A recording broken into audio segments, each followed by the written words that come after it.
to Better Life, proses penantian pengharapan kepada Tuhan dan janji-janji firman Tuhan mengajarkan arti kurang dan limpah atau lapar dan kenyang, di mana segala keperluan akan dipenuhi menurut kekayaan dan kemuliaan Tuhan. Oke?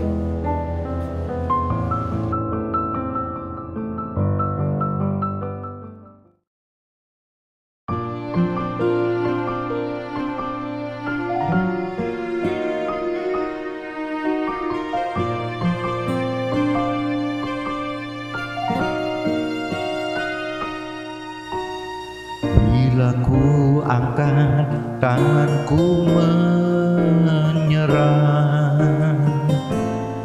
Dia akan turun tangan membela, sebab Dia baik, sungguh baik, mujizatnya kan dinyatakan. Ku angkat tanganku menyerahkan semua beban hidupku padanya. Ku angkat tanganku menyerahkan. Ku tahu pasti Dia buka jalan.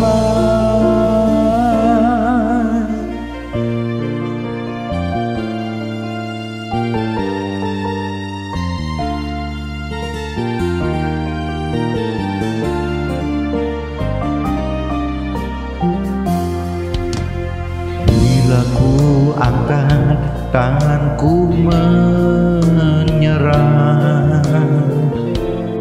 Dia akan turun tangan membela, sebab Dia baik, sungguh baik, mujizatnya kan dinyatakan.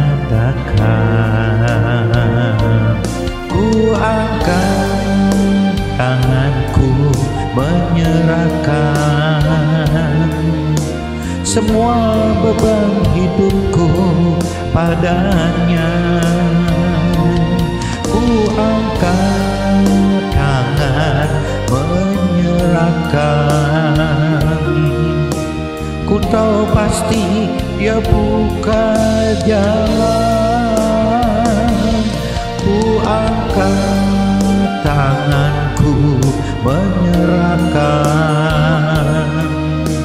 semua beban hidupku padanya. Ku angkat tangan menyerahkan. Ku tahu pasti Kau buka jalan. Ku tahu pasti Kau buka jalan.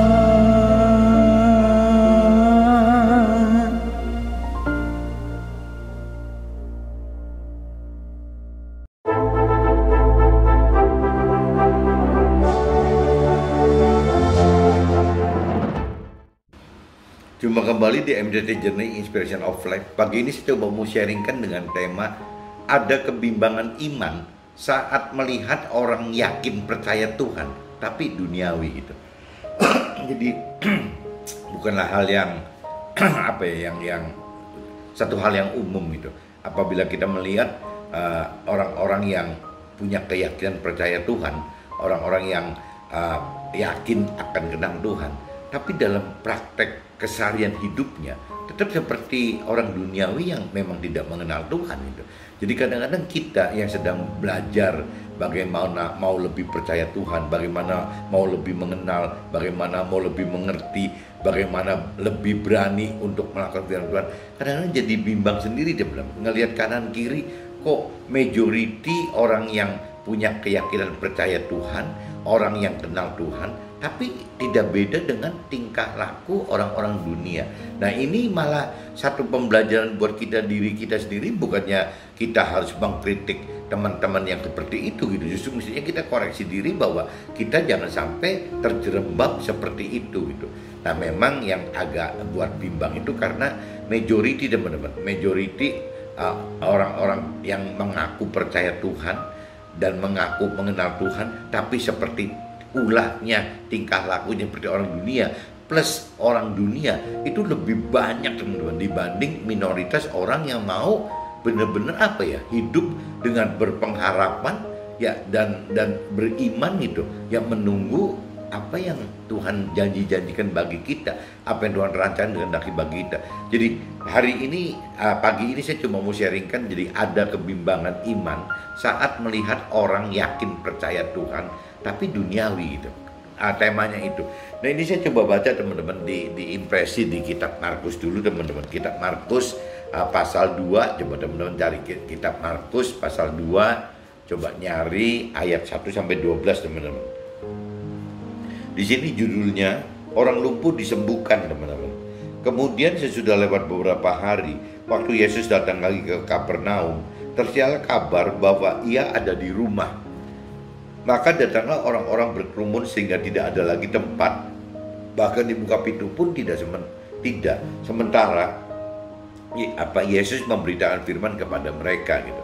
Ada orang-orang datang membawa kepadanya seorang lumpuh, digotong oleh 4 orang. Jadi orang lumpuhnya digotong oleh 4 orang gitu. Tetapi mereka tidak dapat membawanya kepadanya karena orang banyak itu. Lalu mereka membuka atap di atasnya. Sesudah terbuka mereka menurunkan tilam tempat orang lumpuh itu terbaring gitu. Jadi dimasukinnya orang sakitnya dimasukin dari atas teman-teman, bukan dari pintu, dari atas, saking udah nggak ada jalan gitu di depannya gitu. Ketika Yesus melihat iman mereka, berkatalah, ini yang Yesus lihat itu iman mereka loh, bukan iman yang sakit aja gitu. Jadi iman yang sakit plus 4 orang yang menggotongnya, jadi iman mereka berlima gitu. Berkatalah kepada orang lumpuh itu, "Hai anakku, dosamu sudah diampuni." Cuma ngomong begitu aja Yesusnya gitu. Tetapi di situ ada juga duduk beberapa ahli Taurat. Mereka berpikir dalam hatinya gitu, mengapa orang ini berkata begitu? Ia menghujat Allah. Siapa yang dapat mengampuni dosa selain daripada Allah sendiri gitu. Tetapi Yesus segera mengetahui dalam hatinya bahwa mereka berpikir demikian. Si orang ahli Taurat itu berpikir demikian. Yesus tahu gitu, bahwa mereka berpikir demikian. Lalu ia berkata kepada mereka, "Mengapa kamu berpikir begitu dalam hatimu? Manakah lebih mudah mengatakan kepada orang lumpuh ini, dosamu sudah diampuni, atau mengatakan bangunlah, angkatlah tilammu dan berjalan gitu?" Jadi Yesus malah katakan ke ahli Taurat seperti itu daripada teori-teori doang gitu. Dan prakteknya ya kebesaran Tuhan terjadi melalui Yesus gitu. Kalau orang ahli Taurat kan cuma teori rohani aja gitu. Nah, Yesus praktekkan bahwa iman itu nyata, bahwa firman itu nyata, iman itu nyata gitu. Nah, ini dengan mempraktekkan, manakah lebih mudah mengatakan kepada orang lumpuh ini, dosamu sudah diampuni, atau mengatakan bangunlah, angkatlah tilammu dan berjalan gitu. Tetapi supaya kamu tahu bahwa di dunia ini anak manusia berkuasa mengampuni dosa, berkatalah ia kepada orang lumpuh itu gitu, "Kepadamu kukatakan, bangunlah, angkatlah tempat tidurmu dan pulanglah ke rumahmu" gitu. Dan orang itu pun bangun, segera mengangkat tempat tidurnya dan pergi keluar di hadapan orang-orang itu, sehingga mereka semua takjub lalu memuliakan Allah, katanya, "Yang begini belum pernah kita lihat." Jadi di dalam Tuhan teman-teman, rasanya tidak cuma cukup kita bagaimana hanya belajar teori-teori rohani aja gitu, karena firman Tuhan itu nyata dan hidup. Ya, Tuhan itu nyata dan hidup. Jadi tidak cuma cukup Tuhan itu dibawa ke area rohani aja. Nah, ke arah teori saja. Nah, kalau sampai firman cuma dibawa ke arah teori, timbulnya yang tadi teman-teman, seperti yang tadi dikatakan di judul gitu, bahwa banyak sekali orang yang percaya Tuhan, orang yang merasa mengenal Tuhan, ya karena Tuhan itu Tuhan yang seperti itu gitu. Tuhan yang digambarkan sebagai teori gitu. Kalau Tuhan sebagai teori itu berarti dalam keseharian mereka Tuhan itu tidak dibawa hidup gitu, tidak dihidupkan.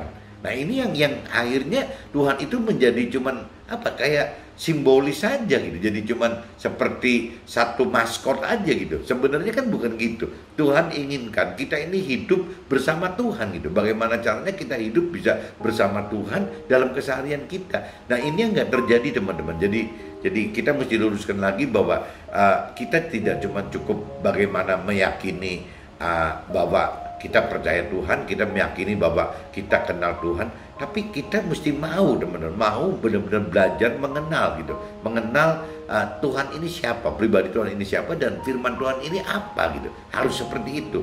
Nah setelah mengenal, dari mengenal ini nanti firman Tuhan akan membawa pengenalan lebih lanjut, bahwa pengenalan itu tidak cukup, ya berarti harus mengerti gitu, yang mengerti bahwa Tuhan ini siapa dan firman ini apa isinya gitu. Nah untuk mengerti maksud dari firman ini, ya kembali nanti di firman akan bimbing, Roh Tuhan akan bimbing bahwa ya kita akan dibukakan bahwa harus menghidupkan Roh Tuhan. Roh Tuhan itu harus dihidupkan. Nah waktu Roh Tuhan ini hidup, akhirnya kita jadi bukan cuma mengenal teman, bukan cuma percaya, kita jadi mengerti gitu, bahwa Tuhan ini apa, siapa gitu, mau apa gitu, kita tahu semua gitu. Nah nanti sampai ujung-ujungnya kita juga tahu bahwa janji-janji Tuhan itu apa, sehingga kita tahu juga rancangan dan kehendak Tuhan itu apa gitu. Nah ini yang Tuhan inginkan seperti itu teman-teman. Bagaimana caranya kita hidup menghidupkan Tuhan gitu, bukan Tuhan itu dikunci menjadi teori rohani aja. Nah kalau cerita ahli Taurat, kaum Farisi di kitab suci, banyaknya ceritanya begitu gitu. Jadi bagaimana Tuhan itu dikandang, dimasukkan ke dalam box gitu, ya di dalam box teori rohani saja. Nah ini akhirnya Tuhan nggak nyata teman-teman, nggak bisa nyata dalam kehidupan kita. Nah ini yang bahaya, berarti kita hidup tidak bersama Tuhan. Nah kalau kita hidup tidak bersama Tuhan, ya konsekuensinya nggak kuat gitu teman-teman. Pertama, tidak mengenal firman Tuhan. Kedua, kalaupun mengenal, tidak mengerti firman Tuhan. Kalaupun mengerti, tidak mampu melakukan firman Tuhan gitu. Karena tidak mungkin ada seseorang yang bisa melakukan firman Tuhan gitu, ya tanpa melibatkan Roh Tuhan di dalam kehidupan orang tersebut. Jadi mustahil teman. Jadi mau nggak mau memang mesti urutannya gitu. Mau percaya, oke, sudah tidak cukup percaya, harus mau belajar mengenal, oke. Setelah belajar mengenal juga harus mampu mengerti. Setelah mengerti harus berani melakukan, harus hidup bersama Roh Tuhan. Kuncinya itu teman. Jadi bagaimana kita hidup dengan firman Tuhan dan menghidupkan Roh Tuhan, baru kita bisa ada capability, ada kemampuan untuk ya melakukan firman Tuhan seperti Tuhan kehendaki gitu. Nah ini cerita orang yang sakit itu kan, sampai orang yang sakit beriman dan 4 orang yang akan beriman. Nah akhirnya dia benar-benar mencari Tuhan kan, benar-benar mencari Tuhan, karena mereka anggap bahwa Tuhan itu hidup, Tuhan itu bisa. Ya bukan cuma seperti ahli Taurat yang cuma bicara teori rohani, tapi mereka berlima punya iman, pengharapan bahwa Yesus bisa menyembuhkan dengan kekuatan Roh Tuhan tadi gitu. Ya ada kekuatan Roh Tuhan di dalam Yesus gitu, yang Allah Bapa berikan gitu. Ya itu yang dihidupkan, dan akhirnya yang menyembuhkan si yang lumpuh ini teman-teman. Jadi di kitab Markus pasal 2 ayat 1-12 isinya kurang begitu. Nah ini saya coba kaitkan dengan kitab Filipi teman-teman. Coba teman-teman nyari kitab Filipi pasal 4 teman-teman, ayatnya 10-19 teman-teman. 10-19. Saya bacakan gitu. Aku sangat bersuka cita dalam Tuhan bahwa akhirnya pikiranmu dan perasaanmu bertumbuh kembali untuk aku. Memang selalu ada perhatianmu, tetapi tidak ada kesempatan bagimu. Kukatakan ini bukanlah karena kekurangan, sebab aku telah belajar mencukupkan diri dalam segala keadaan gitu. Aku tahu apa itu kekurangan dan aku tahu apa itu kelimpahan. Dalam segala hal dan dalam segala perkara tidak ada sesuatu merupakan rahasia bagiku, baik dalam hal kenyang maupun dalam hal kelaparan, baik dalam hal kelimpahan maupun dalam hal kekurangan. Nah ini kalau kita bicara pengenalan pengertian akan Tuhan, pengenalan pengertian akan Tuhan sudah lebih dalam teman-teman. Akhirnya kita tahu teman-teman, ya bahwa hal kenyang, hal lapar, ya hal kekurangan, hal kelimpahan, kita tahu gitu. Kita tahu bahwa ya kita dalam proses menantikan pengharapan dengan iman kita akan janji-janji Tuhan gitu. Ya kita akan alami seperti ini teman-teman. Jadi proses yang benar itu harus seperti itu. Bagaimana kita jadi tahu, jadi mengenal, jadi mengerti, jadi tahu gitu. Bahwa jadi tahu, jadi mengenal, jadi mengerti apa sih artinya kenyang gitu. Apa sih artinya lapar, apa sih artinya kekurangan, apa sih artinya kelimpahan. Ini mau gak mau itu harus kita melalui proses ini teman-teman, supaya kita mengalami kebebasan rohani. Jadi kita nanti polanya berbeda dengan pola-pola duniawi gitu. Kalau duniawi kan gampangnya gitu. Kalau memang kelaparan ya karena memang nggak nggak ada uang gitu, nggak ada apa-apa yang untuk dimakan gitu ya. Yang namanya kita lapar, kita kenyang, kita limpah, kita kurang-kurang, yang berarti kita nggak punya milik apa-apa. Tapi di dalam Tuhan, di dalam firman Tuhan, kekenyangan, kelimpahan, kekenyangan dan kelaparan, kelimpahan atau kekurangan itu di dalam Tuhan itu tidak ada bedanya, teman-teman. Ya, karena Tuhan yang selalu akan segera mencukupi gitu. Jadi ini yang mesti kita alami, bahwa percaya nggak percaya memang di dalam Tuhan seperti itu. Jadi tidak ada istilahnya ngomong orang kelaparan atau orang kekenyangan, tidak ada orang yang bicara kelimpahan atau kekurangan itu. Di dalam Tuhan seperti itu. Kenapa? Karena Tuhan yang akan mencukupi kita gitu. Segala perkara dapat kutanggung di dalam Dia yang memberi kekuatan kepada kita. Kenapa? Ya tadi dikatakan di ayat 13, ya Tuhan yang ngasih kekuatan ke kita.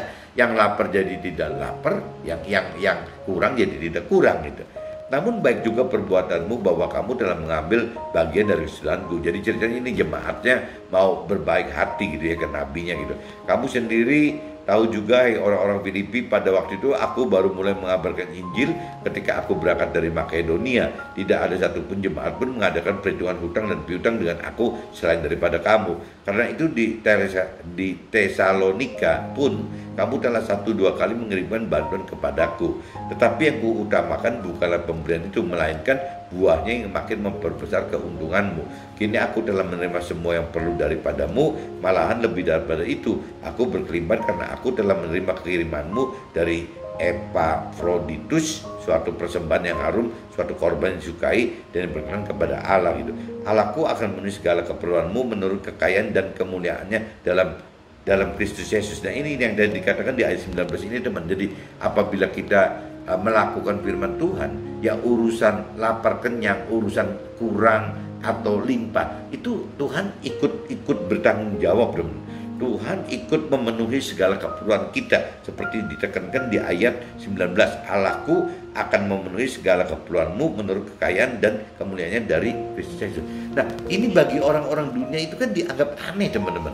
Masa sih orang melakukan firman seperti tidak orang kadang-kadang kalau bicara saat melakukan firman, kadang-kadang bagi orang dunia itu dianggapnya aneh, teman-teman. Dianggapnya ini orang kok males banget yo, kok orang ini kok benar-benar tiap hari mencari Tuhan gitu ya.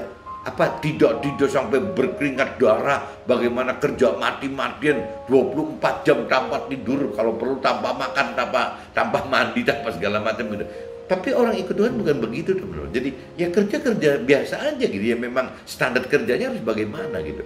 Nah kalau dibicarakan lebih serius, jangan-jangan orang yang taat Tuhan, takut Tuhan itu dia akan lebih fokus ke urusan rohani bagaimana gitu ya, dengan berharap seperti itu gitu. Jadi kerja ya harus kerja gitu, hidup ya harus hidup ya, teman. Standarnya apa? Kalau orang dunia kan tidak, teman. Jadi kalau kita bicara kerja itu misalnya satu hari itu kita anggap bagi 24 jam, orang dunia kan bisa kerja mungkin 22 jam mungkin ya, atau 20 jam atau 18 jam gitu. Itu untuk kerja loh. Ya berarti kalau kita bicara 18 jam untuk kerja gitu, yang maniak kerja 18 jam kerja, berarti sisa hidupnya tinggal 6 jam, teman. Kalau kita uber 24 jam, toh tidak bisa lebih gitu, tetap sehari cuma 24 jam. Kalau dikunci 18 jam untuk kerja, berarti sisa hidup tinggal 6 jam. Lah tidurnya gimana gitu? Ya urusan Tuhan bagaimana? Ya urusan tidur bagaimana? Urusan keluarga bagaimana? Ini jadi kendala semua gitu. Jadi kalau kita bicara ikut Tuhan, yang disebut pola kerja itu ya tidak bisa seperti orang dunia yang katakan kerja keras gitu. Ya kita mesti bagi 24 jam ini, mau baginya bagaimana gitu. Ya kalau bicara terbagi kan jelas untuk kepentingan Tuhan gitu kan. Bagaimana untuk kepentingan kita pribadi, bagaimana untuk kepentingan keluarga gitu, bagaimana untuk kepentingan kerja, kan kurang lebih begitu gitu. Minimal kita bagi misalnya 4 atau kalaupun umum 5 dengan sosialita gitu kan. Kalau sosialita itu yang kelima, ada yang terakhir gitu. Jadi priority pertama jelas Tuhan. Ya priority keduanya mungkin pribadi kita yang kaitannya dengan tubuh jiwa roh kita gitu. Yang ketiganya pasti urusannya dengan keluarga kita. Keempatnya pasti dengan usaha kita. Yang kelimanya gitu ya pasti dengan sosial kita. Nah kalau kita bicara 24 jam, mau baginya bagaimana gitu. Ya kalau bicara soal kesehatan, tidur aja sudah minta 6 jam. gitu kan. Dari tidur aja udah 6 jam. Nah, mesti olahraga juga kan, nggak mungkin nggak olahraga gitu. Kalau olahraga seperjam berarti sudah udah makan waktu. Kalau tidur kan secara medis kan 6 sampai 8 jam benar-benar. Jadi kalau misalnya kita ambil mau berapa nih, mau 6 jam atau mau 8 jam gitu. Atau kita ambil 7 jam aja rata-rata. Berarti 7 jam. 7 jam anggaplah olahraga 1 jam. Ya berarti kan sudah 8 jam. Kalau 8 jam berarti sisa waktunya tinggal 24 jam potong 8 jam. Berarti tinggal sisanya berapa? 24 potong 8, berarti 16 jam. Dan 16 jam mau baginya bagaimana?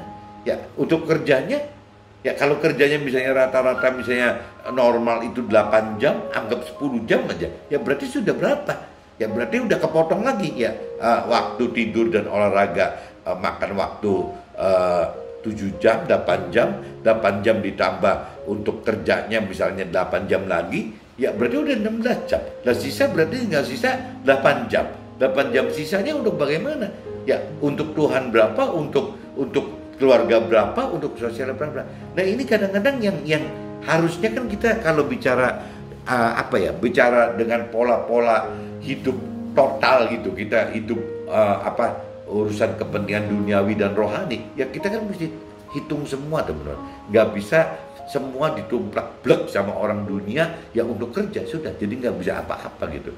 Nah ini yang saya kasih input kan, jadi mungkin ukuran kerja keras yang dimaksud itu ya parameternya apa gitu. Kalau kerja keras, kalau orang rohani bicara kerja keras seperti orang dunia, ya saya pikir orang nggak mungkin cari Tuhan gitu. Waktunya sudah habis. Ya bisa waktu 12 jam, 14 jam, 16 jam, 18 jam, 20 jam untuk kerja, bagaimana gitu?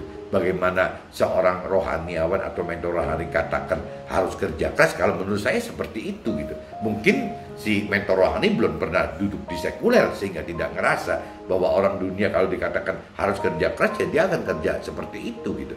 Tidak bisa dengan pola-pola yang tadi dikatakan 24 jam baginya bagaimana gitu. Yang tadi saya katakan harus minimal kan ada 5 teman-teman ya. Urusan Tuhan kan, urusan pribadi kita, yang urusan kesehatan, tidur segala macam, urusan keluarga kita, urusan usaha kita, urusan sosialita kita. Itu minimal bagi 5, nggak bisa gitu. Nggak bisa tidak dibagi 5 gitu. Nah pasti dibagi 5. Kalau tidak ya pasti urusan Tuhan yang ditinggalkan. Ini yang dilakukan orang dunia itu, saya khawatir seperti itu teman-teman.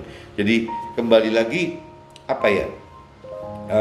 kita katakan bahwa yang namanya di kitab Markus 2 pasal 21-12 dan Filipi 4 sampai 10 itu ya mengatakan seperti itu gitu. Jadi bagaimana caranya kita beriman, kita memiliki iman, dan ujungnya teman-teman waktu kita beriman, pengharapan gitu ya akan janji-janji Tuhan, akan firman Tuhan itu ya jelas butuh waktu teman. Nah waktu-waktu ini, waktu kita menantikan proses ini gitu, proses menantikan iman kita ini gitu. Nah biasanya Tuhan ajar teman-teman, ajar secara langsung jadi ke pribadi kita juga, dampaknya nanti setelah kita makin mendalami, mengenali, mengerti kedalaman akan firman Tuhan, kita biasanya akan lebih berani melakukan firman Tuhan teman-teman. Dan waktu kita berani melakukan firman Tuhan, itu salah satunya itu ya dilanjutkan akan bukan cuma melakukan, tapi akan mengajarkan firman Tuhan gitu. Nah bagi kita yang di sekuler, mengajarkan itu kan bukan bicara teori rohani teman-teman. Karena kita tidak diajar bagaimana menjadi mentor rohani. Ya kalau kita bicara di sekuler, ya kita bicara bagaimana memberitakan firman. Waktu kita sudah melakukan firman teman-teman, biasanya nggak bisa ditahan teman-teman. Pasti kita akan memberitakan firman gitu. Karena ada tertulis di banyak firman bahwa kebenaran itu tidak bisa disembunyikan teman-teman. Pasti seperti ada yang diumpamakan di atas gunung, ada yang seperti di kaki Dian, ada segala macam gitu. Jadi memang kebenaran firman Tuhan itu tidak bisa disembunyikan. Jadi pasti orang yang sudah lebih dalam mengerti firman Tuhan, orang sudah melakukan firman Tuhan, pasti gitu akan memberitakan firman Tuhan. Lepas itu mengajarkan atau hanya menyaksikan itu apa yang terjadi hidup bersama Tuhan. Jadi saya udah bacakan ke teman-teman di kitab Markus pasal 2 ayat 1-12 dan Filipi 4 pasal 4 ayat 10-19. Nah ini saya mulai masuk ke dalam sharing saya aja teman-teman. Ada saat-saat kita bimbang dalam menantikan hasil nyata iman kita. Seolah tidak ada yang terjadi perubahan hidup secara lahiriah dan batinnya. Semua seperti berlalu tanpa hasil gitu. Jadi saya alamin itu dan mungkin teman-teman lain juga alamin itu gitu. Kok kayaknya urusan rohani kok kayak nggak berdampak apa-apa gitu, kayak diem gitu, nggak ada perubahan apa. Secara lahiriah ya gitu aja, secara batin kok kayaknya masih bodoh terus gitu loh. Ya seperti itu gitu, merasa di dalam perubahan itu tidak aneh teman-teman. Karena yang tadi dikatakan firman itu proses sebenarnya gitu. Waktu kita seperti itu sebenarnya kita sudah apa ya, sedang bertindak gitu. Bagaimana bertindak? Karena yang namanya pengharapan itu ya berupa tindak. Nanti saya coba bacakan lebih lanjut teman-teman. Ini akan ke situ gitu. Secara rohani menanti dengan pengharapan dan melakukan hidup sesuai firman Tuhan adalah sebuah tindakan. Nah, coba teman-teman perhatikan. Secara rohani menanti dengan pengharapan dan melakukan hidup sesuai firman Tuhan adalah sebuah tindakan. Tapi buat dunia kan tidak, buat orang rohani itu tindakan itu. Dimana menanti itu kita harus harus berbuat diam. Jadi berbuat diam gitu. Diam itu berbuat teman-teman. Berbuat diam, mengharapkan apa yang firman Tuhan perintah dan peraturan serta janjikan. Jadi menanti bukan dalam bentuk pasif, tapi menanti dengan pengharapan janji Tuhan dengan melakukan firman Tuhan. Berarti aktif teman-teman. Jadi kecuali kalau menantinya nggak ngapa-ngapain gitu. Cerita menantikan itu kan kita tetap mendalami pengenalan akan firman Tuhan, mendalami pengertian akan firman Tuhan, bagaimana kita makin berani untuk melakukan firman Tuhan. Nah itu maksudnya kan seperti itu teman-teman. Jadi bagaimana caranya kita aktif itu seperti itu, bukan berarti menanti itu yang pasif tidak ngapa-ngapain gitu. Ya kita disebut menanti itu karena kita melakukan firman Tuhan gitu. Belajar mengerti akan firman Tuhan, belajar melakukan firman Tuhan. Jadi tidak diam gitu. Nah, meskipun hasilnya mungkin bagi orang dunia dianggapnya seperti orang leyeh gitu, orang nggak ngapa-ngapain karena memang ya nggak kelihatan di kerjaan Tuhan itu nggak nyata gitu, nggak kelihatan oleh orang dunia. Tindakan seperti menanti di atas adalah sebuah kekonyolan bagi orang dunia, bahkan dapat dikategorikan kebodohan dan juga kemalasan, oleh karena tidak lazim dilakukan oleh orang dunia yang tidak mengenal firman gitu. Jadi bagi orang dunia penantian semacam ini, proses penantian ini dianggapnya ya kekonyolan, kebodohan gitu, kemalasan gitu, karena tidak secara realita menampakkan hasil langsung teman-teman. Saat waktu Tuhan tiba, maka pengharapan dapat terwujud dengan cara yang tidak seperti rasio orang umum perbuat dan hasilkan gitu. Cara Tuhan umumnya ya berbeda dengan cara rasio. Cara Tuhan ya irasional. Contoh kalau di firman di Markus pasal 2 ayat 1-12 tadi kan cerita penyembuhan itu kan tidak diapa-apain kok. Cuman dengan iman saja, ya kalau memang you beriman ya sembuh. Cuman gitu aja gitu.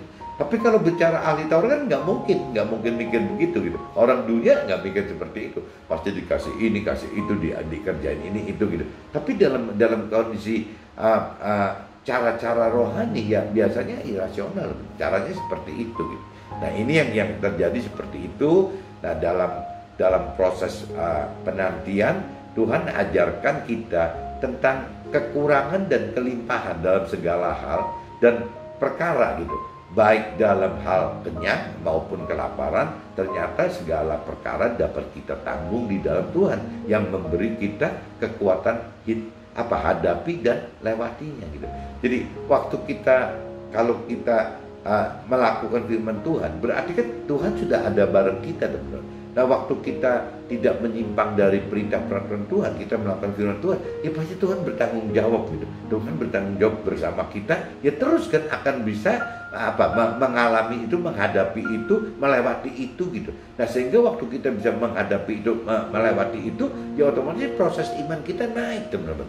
Ya kedalaman pengertian firman Tuhan kita akan makin dalam, dan yang namanya peningkatan iman kita juga pasti ngangkat teman-teman. Kenapa? Ya karena kembali lagi gitu. Karena memang kita sudah makin beriman gitu bahwa firman ini ya dan amin gitu, nggak mungkin gagal, nggak mungkin sampai meleset gitu. Dan memang kita praktekkan berani gitu. Nah itu jadi akhirnya kita makin dewasa rohani teman-teman. Kedewasaan rohani itu adalah keberanian kita untuk mempraktekkan, melakukan firman Tuhan. Kalau cerita cuma teori doang ya disebutnya nggak dewasa rohani. Dewasa rohani adalah orang yang mau, orang yang berani gitu, mampu melakukan firman Tuhan, itu baru dewasa rohani gitu. Nah, hasil proses penantian kita bersama jadi hasil proses penantian kita selama kita berpengharapan kepada Tuhan dan melakukan serta mengajarkan firman Tuhan akan hasilkan buah-buah rohani bagi sesama kita sebagai persembahan yang harum bagi Tuhan, dan Tuhan akan penuhi segala keperluan kita selama proses itu gitu. Jadi waktu proses itu kita boleh aja merasa takut, merasa takut kelaparan, takut kekurangan gitu. Tapi ya selama proses dengan Tuhan, Tuhan janji di firman-Nya seperti itu gitu ya. Ya Tuhan akan terus menyertai terus gitu. Ya di sini di ayat 19 gitu, di Filipi 4 ayat 19. Allahku akan memenuhi segala keperluanmu menurut kekayaan dan kemuliaannya dalam Kristus Yesus gitu. Jadi ya Tuhan yang menjamin gitu. Ya dalam proses menantikan pengharapan kepada Tuhan ini gitu, aku janjinya Tuhan, ya Tuhan janji Tuhan akan jagain benar, akan jagain kebutuhan kita yang baik yang terkait dengan soal kelaparan gitu, ya Tuhan akan kenyangkan. Yang namanya kekurangan, ya Tuhan akan limpahkan gitu. Nah meskipun di dalam Tuhan itu kan arti kenyang, arti limpah ini kan berbeda teman-teman kalau dengan pola-pola duniawi gitu. Kenapa? Karena buat Tuhan ya Tuhan tidak mentargetkan sukses duniawi dalam bentuk yang orang harus kelimpahan habis-habisan di bumi atau kenyang habis-habisan di bumi, tapi ya ini cuma cukup aja teman-teman. Ya Tuhan akan bikin ini cukup gitu. Bahkan kalaupun berlimpah lebih juga bukan berarti untuk dinikmati kita. Ya tapi Tuhan ingin kita jadi alat Tuhan untuk bisa memberikan kelebihan, kelimpahan kita itu kepada yang perlu gitu. Supaya yang perlu itu bisa ya dibenarkan lagi gitu, diselamatkan lagi. Jadi urutannya kelimpahan dan kelebihan ini ya Tuhan mau pakai seperti itu. Adapun di pribadi kita ya Tuhan pengen kita cukup saja gitu. Kenapa? Karena kalau kelimpahan terjadi di bumi ada konsekuensi, kita akan kecantol lagi di dunia gitu.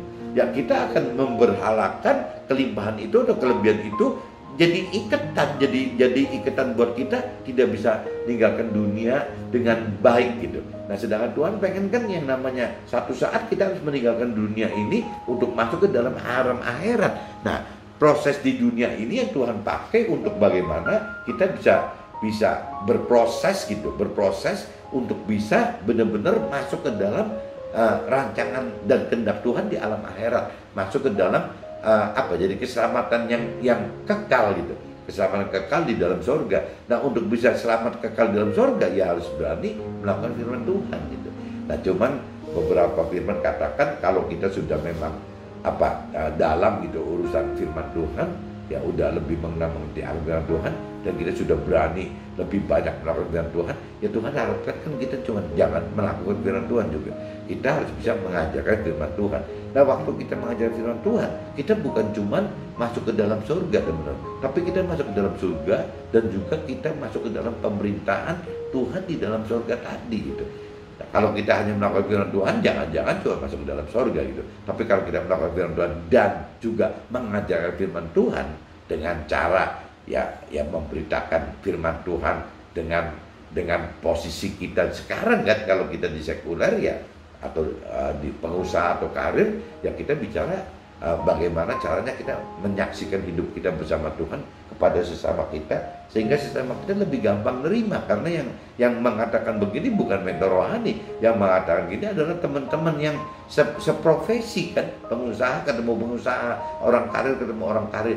Jadi mestinya harus lebih gampang diterima teman-teman daripada mentor rohani mungkin oleh sebagian pengusaha atau orang karir dianggapnya terlalu suci lah, terlalu teoritis lah, terlalu ini, terlalu itu gitu. Tapi kalau kita sama-sama dari orang-orang sekuler, dari marketplace gitu, ya harusnya komunikasinya akan lebih gampang gitu. Karena bahasa apanya juga sama, hampir sama kan, bahasa orang pengusaha dengan pengusaha atau orang karir ketemu orang karir, ya kurang lebih seperti itu gitu. Dan memang mungkin perbuatan juga sama-sama buruknya kali. Ya si pengusaha yang kurang lebih tahu dengan pengusaha yang gimana, orang karir juga tahu bagaimana orang karir pada umumnya. Ini mudah-mudahan yang kita butuh bergerak itu untuk ini teman, supaya di level-level pengusaha dan orang karir itu bisa lebih banyak gitu ya, bagaimana Tuhan bisa jangkau mereka itu lewat kita yang sudah lebih duluan Tuhan beri kedewasaan rohani karena lebih mengerti serta lebih berani melakukan firman Tuhan.